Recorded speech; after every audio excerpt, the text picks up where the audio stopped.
Good afternoon, ladies and gentlemen. This is Robert Rayburn here at Life Pro Asset Management. It is September 16th of 2022, and I'm glad that everyone could join us this week. It's certainly been a very rough week in the overall stock market, whether you're talking the NASDAQ, the S&P 500, even in the bond market, prices were down. So, we had, I think the overall market was down about 4.8% for the week. That number quoting the S&P 500 performance, of course. Now, we expect this to continue. And, this goes to the title of this week's presentation, which is Avoiding the Dumpster Fire. Here's the bottom line, ladies and gentlemen. We had phase one of the bear market. We had a nice, strong bear market rally in the summer.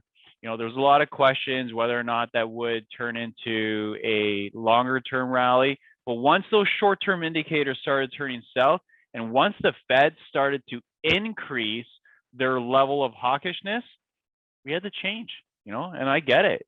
Sometimes you're long stocks and you go short and you say, well, what's going on? And, the reality on the ground's changed, and the Federal Reserve is now doing extreme tightening of monetary policy into a slowdown.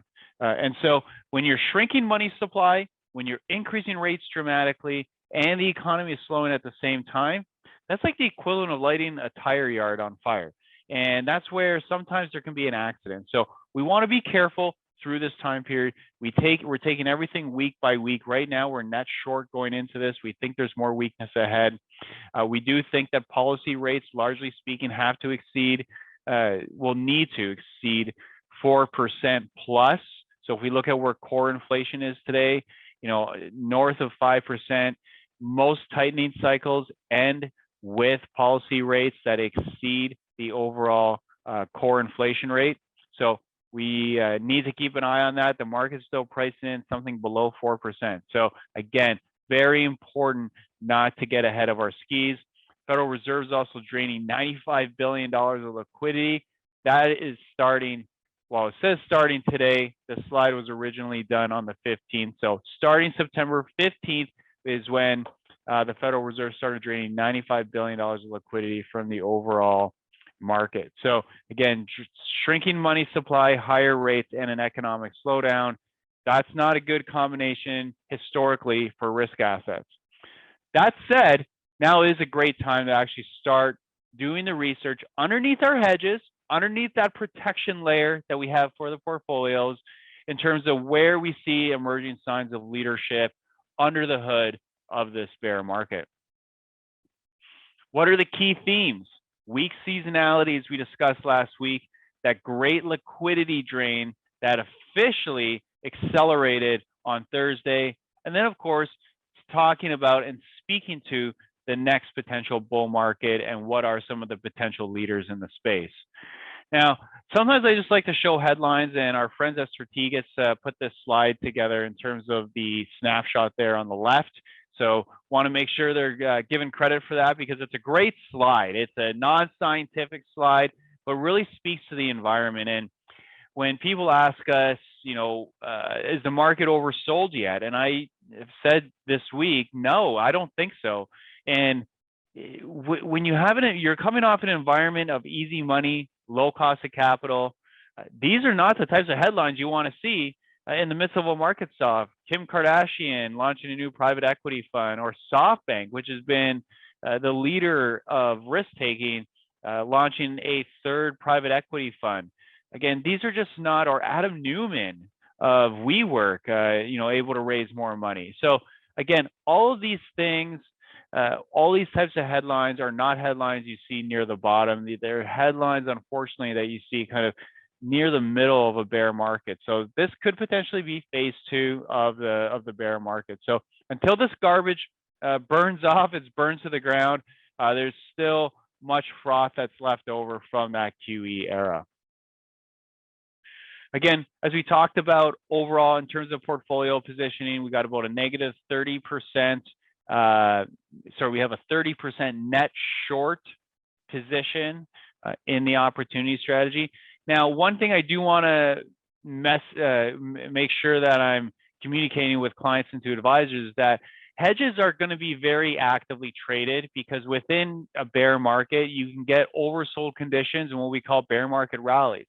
Some will be a lot longer, like we saw in the summer, but more often than not, you get these short-term bursts of buying. Now, I don't think we're there yet, but if we had more extreme selling that started to occur in the back half of September, early October, there's certainly a setup where you could have a bear market rally, and we don't want to just get hit by that train. So we would reduce those hedges as things got very, very oversold. But right now, we have about that negative. We have a net short position of around 30% underneath the hood. Biotech, healthcare, solar, emerging brands. Those are sort of our key themes that we think are early candidates for the next bear market. So our prime concerns here really over the next month is, and we talked about this a little bit earlier, but when you start to jack rates up super fast and super high into a system that has quite a bit of leverage, quite a bit of debt in it, and most of the debt right now is in certain areas like crypto, for example, but also in the public space, government spending. That's where we see most of the debt right now. Versus in 2007, 2008, most of the debt was actually on the private side, which is where you got the housing crisis. This time around, we're raising interest rates quite a bit at a time of high spending, and money supply is setting to shrink, right? So when there's a lot of debt in the system, you got interest rates going up, you got money supply shrinking, something usually breaks. The Federal Reserve is not they don't use intricate systems here. They don't use intricate tools. They go around with a jackhammer, and usually they break something. And we don't know what they're going to break. Maybe it's the Chinese economy. Maybe it's crypto, right? And there's a systemically important institution that's exposed to crypto assets. Maybe it's Russia cutting the world off oil. We don't know. But we know that when you increase interest rates this much, and if you look at how little inflation decreased this week, that they're going to have to increase interest rates a lot, something breaks. And that's usually not good for risk assets over the short term. Now, we had some questions about a week and a half ago when the market rallied, really Tuesday through Friday of not last week, but the week before that. Felt great while it lasted, but it was a garbage-led rally, as we discussed in our prior update. And we look at the non-profitable tech basket. We look at retail most bought since 2019, the short basket. These are the types of stocks that were leading the rally. Meanwhile, you had these giant blue chip stocks like Amazon or Microsoft or Meta or wherever it was that really didn't participate in the rally. So that was a big red flag to us that this was clearly a short cover rally. It was also being led on super low volume. So when volume is this low, guess what, ladies and gentlemen? That means that there's more sellers to be had when volume's low on a big sell-off. So low volume equals more left to sell. So what will break? Like we talked before, we don't know. We don't need to know, right? We just need to know that interest rates are going up, money supply is shrinking into an economic slowdown. Most economic slowdowns, Federal Reserve responds to low interest rates, right? This time around, there was nothing wrong with them increasing rates at the beginning of the year when the economy was accelerating. The economy could absorb that. But now they're massively increasing interest rates at the time of a slowdown. So again, the other thing we want to show here is this chart on the right. This is over the last month or two. When you combine food at home costs, mortgage rates, and gasoline prices, the consumer stress indicator has risen to 23.2%. We haven't seen this level since the early 80s. This surpasses even 08. So again, something we just want to be concerned about. And then, of course, when we look at bond volatility versus U.S. equity volatility. Now, if you're in our growth strategy, you notice you have two types of hedges. We are hedged through shorting the technology sector, which is the leader of this bear market in terms of leading to the downside. And then number two, the second type of hedge we have is going long volatility. Now, why are we going long volatility? It's an interesting type of hedge, and we think it's the cheapest type of hedge out there right now, because most bear markets find a bottom when you get a panic-driven sell-off near the end, and you see volatility spiking and rising to 40 or above. We haven't really had that this time around. And when we look at bond market volatility, which is a chart on the left, we've had a massive increase in structural volatility. Well, equity volatility has actually remained relatively benign. So at some point, we think we'll see a catch up both to the sell-off we've seen in equity prices relative to the equity VIX, and then of course a catch up to from the equity VIX catching up to the bond VIX. So that's another reason why we're using that type of hedge. Credit markets, again, we do see credit spreads that are now widening out after a decline over the summer. So who's right, stocks or bonds? One of the ways we got out of the way in 2008 was by paying attention to CDS, or credit default swaps, and credit spreads. Again, when credit risk premiums are rising despite the summer rally, again, another yellow or red flag. We didn't necessarily point this out in late August because we were actually unloading risk at the time and applying shorts. So from a risk management perspective, we don't talk about those types of moves until we're done. And so nevertheless, credit spreads are widening, so we want to be very careful as well. So the next bull, again, this is a time, despite all of that, that we want to start doing our homework. And when we look underneath the surface, it is interesting because despite the awful sell-off, solars are at 52-week highs. Very interesting, because I mean that's a fairly risk-on group.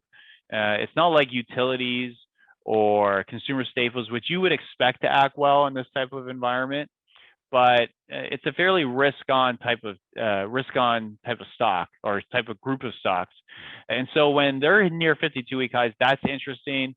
When you have anything related around clean energy that are trading not necessarily at 52-week highs, but acting far better than the overall market, that's another interesting aspect. Biotech acting fantastic. That's a leader within healthcare, and healthcare in general has been acting okay as well. So those are some potential leaders that we're keeping an eye on here, trying to build some long positions underneath that protective shield of the hedges while we're net short the overall market. So we expect some more landmines ahead of the next bull market. So the bottom line is we want to play defense. We know liquidity is being drained. We know interest rates are going up. The question is, will something break? Yes, inflation does appear to have peaked, but just because it's gone from 8.5 to 8.1, 8.1 is still a lot. That means prices are still rising 8%. The other problem is that earnings are decelerating now faster than inflation, which is going to lead to margin compression for companies, and Wall Street's going to have to take down those earnings numbers. So again, we got to be careful here. And then, but underneath the hood, of course, we do believe there is potential leadership forming. That's in areas like solar, biotech, those types of areas, certain consumer names that are acting better than the overall market. So that's what we have for you this week. My phone number, our phone number is 888-543-3776. Please reach out to your advisor if you have any more questions, and we will be glad to get on the line. And we'll see you again next week.